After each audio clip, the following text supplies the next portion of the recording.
قال المؤلف الإمام عبد الغني المقدسي رحمه الله تعالى في باب الصوم في السفر وغيره عن عائشة رضي الله عنها أن رسول الله صلى الله عليه وسلم قال: من مات وعليه صيام صام عنه وليه. وأخرجه أبو داود وقال: هذا في النذر خاصة، وهو قول احمد بن حنبل رحمہ اللہ تعالی۔ اس کا موضوع یہ ہے کہ ایک شخص کا انتقال ہو جائے اور اس کے ذمے روزے ہوں تو ان کا کیا حکم ہے؟ اس کے ذمے فرضی روزے ہوں تو ان روزوں کا کیا حکم؟ اور حدیث ام المومنین عائشہ صدیقہ رضی اللہ عنہا کی روایت سے فرماتی ہیں کہ رسول اللہ صلی اللہ علیہ وسلم نے ارشاد فرمایا: من مات وعلیہ صیام صام عنہ ولیہ، جو شخص فوت ہو جائے اس کے ذمے فرضی روزے ہوں تو وہ روزے اس کا ولی رکھے گا اور پورے کرے گا۔ ولی سے مراد وارث، جو میت کے قریبی ہیں۔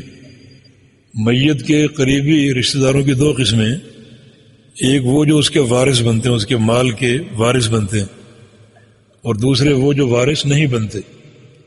تو یہ روزے کا حق وارثوں کے لیے، جب وہ وراثت پاتے ہیں تو پھر میت کی کوئی تکلیف ہو، کوئی اس کا ذمہ ہو تو وہ بھی وہی پورا کریں گے۔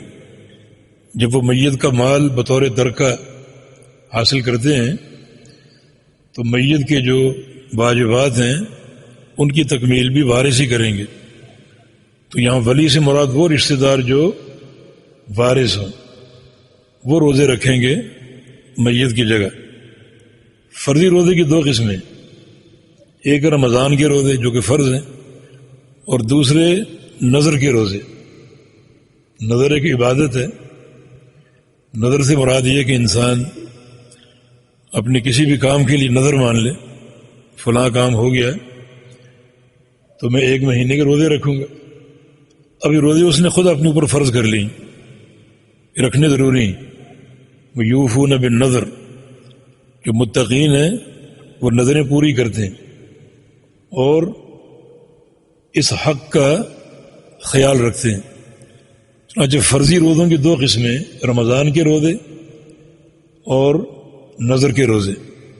حدیث میں جس روزے کا ذکر ہے یہ نذر کے روزے ہیں، رمضان کے روزے نہیں ہیں۔ اس موضوع کی جتنی بھی احادیث ہیں ان سب کو جمع کیا جائے اور ان کے متون پڑھے جائیں تو خلاصہ یہ نکلتا ہے کہ ان روزوں سے مراد نذر کے روزے ہیں، نہ کہ رمضان کے روزے۔ تو سوال یہ کہ اگر رمضان کے روزے باقی رہ گئے ہوں تو ان کا کیا کیا جائے؟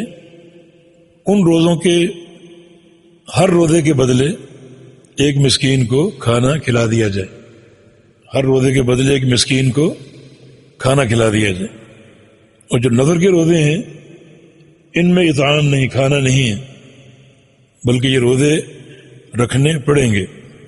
اور اس سے یہ بات اخذ ہوتی ہے کہ کوئی شخص اگر نذر مان لے اس قسم کی روزوں کی یا کسی بھی ایسے امر کی تو اپنے ورثاء کو وہ آگاہ کرے، تاکہ اگر اس ناگہانی انتقال کی صورت میں اس کے وارث ان کی تکمیل کر سکیں۔ اب جہاں تک اس موضوع کے دلائل کی بات ہے، آگے آپ نے پڑھا، امام ابو داود رحمہ اللہ فرماتے ہیں: ھذا فی النذر خاصۃ، کہ یہ جو قضا ہے، یہ جو روزے ہیں جو میت کا وارث یا ولی رکھے گا، یہ نذر میں خاص طور پہ ہیں، نذر کے روزوں میں۔ اور وہو قول احمد بن حنبل، اور یہی امام احمد بن حنبل کا قول ہے۔ امام اہل سنہ احمد بن حنبل رحمہ اللہ کا قول بھی یہی ہے کہ حدیث میں جن روزوں کا ذکر ہے وہ نذر کے روزے ہیں، نہ کہ رمضان کے روزے۔ رمضان کے روزوں میں ہر روزے کے بدلے ایک مسکین کو کھانا کھلانا ہے۔ عمرہ جو کہ تابعیہ تھیں، اور سیدہ عائشہ صدیقہ کی شاگرد تھیں، ان کی والدہ کا انتقال ہو گیا اور ان کے ذمے رمضان کے کچھ روزے تھے، ان کی والدہ کے ذمے رمضان کے کچھ روزے تھے۔ تو ام المومنین کی خدمت حاضر ہوئیں کہ میں کیا کروں، روزے رکھوں؟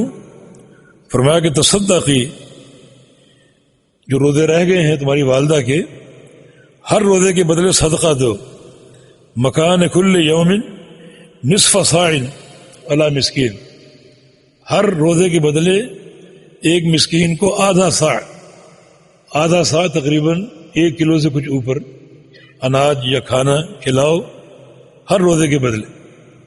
تو ام المومنین نے بھی جو فتویٰ دیا اپنی شاگردہ عمرہ کو، تو وہ اطعام کا ہے، کھانا کھلانے کا، روزے رکھنے کا نہیں ہے۔ یہی فتویٰ عبداللہ بن عباس کا بھی ہے، ان کا قول مذکور ہے کہ رمضان کے روزے ان کے بدلے اطعام ہے، کھانا کھلانا، اور جو نظر کے روزے ہیں وہ ولی رکھے گا اور پورے کرے گا۔ اور یہ دونوں فتوے ام المومنین کا اور ابن عباس کا، ان کی ایک اہمیت ہے، اور وہ اہمیت یہ ہے کہ ان حدیثوں کے راوی بھی یہ دونوں ہیں۔ اوپر آپ نے حدیث پڑھی وہ سیدہ عائشہ صدیقہ کی روایت سے، جس کا مضمون کیا ہے، من مات وعلیہ صیام، جس شخص کا انتقال ہو جائے اور اس کے ذمہ روزے ہوں، صام عنہ ولیہ، تو اس کا ولی، اس کا وارث وہ روزے رکھے۔ تو ان سے مراد نظر کے روزے ہیں، نہ کہ رمضان کے۔ جناب عائشہ صدیقہ کا یہی فتویٰ ہے، اور وہ حدیث کی راوی بھی ہیں، اور حدیث کی راوی اپنی اس روایت کو باقیوں سے زیادہ بہتر سمجھتے ہیں اور بہتر جانتے ہیں۔ پھر عبداللہ بن عباس کا فتویٰ بھی یہی تھا کہ نظر کے روزوں کو رکھنا ضروری ہے، رمضان کے روزوں کے بدلے اطعام اور کھانا کھلانا ہے۔ اور آگے جو حدیث عبداللہ بن عباس کی ہے وہ اس حدیث کے راوی ہیں، تو حدیث کا راوی اپنی روایت کو دوسروں سے زیادہ بہتر سمجھتا اور جانتا ہے۔ اس حدیث سے یہ بھی واضح ہوا کہ میت کے روزے اس کا وارث یا اس کا رشتہ دار رکھے گا، اجنبی نہیں رکھ سکتے۔ کسی اجنبی کو مکلف کر دیا جائے کہ روزے آپ رکھ لیں، وہ جائز نہیں ہے، کیونکہ حدیث میں ولی کا ذکر ہے، وارث کا ذکر ہے، جس سے یہ ثابت ہو رہا ہے کہ اجنبی انسان یہ روزے نہیں رکھ سکتے۔ تو باہر کیا بھی یہ ضروری ہے، کیونکہ یہ میت کا قرض ہے۔ قرض کی 2 قسمیں، ایک اس کا ذاتی قرض جو لوگوں کو ادا کرنا ہوتا ہے، اور ایک اللہ تعالیٰ کا قرض۔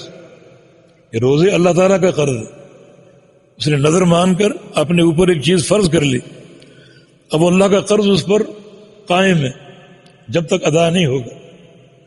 جیسے لوگوں کا قرض ادا کرنا ضروری، کسی کا انتقال ہو جائے، لوگ پوچھتے ہیں کہ اس کا قرضہ، اور وہ ادا کرتے ہیں، اللہ تعالیٰ کا قرض بھی ادا کرنا ضروری۔ ایک اشکال یہ کھڑا ہوتا ہے کہ قرآن تو کہتا ہے وَلَيْسَ لِلْإِنسَانِ إِلَّا مَا سَعَىٰ، کہ انسان کو اس کے عمل سے کیا ملے گا، جو وہ خود کوشش کرے گا۔ یہ تو اس کا ولی روزے رکھ رہے، انسان کے کام تو اپنی کوشش آئے گی، نہ کہ کسی اور کی کوشش۔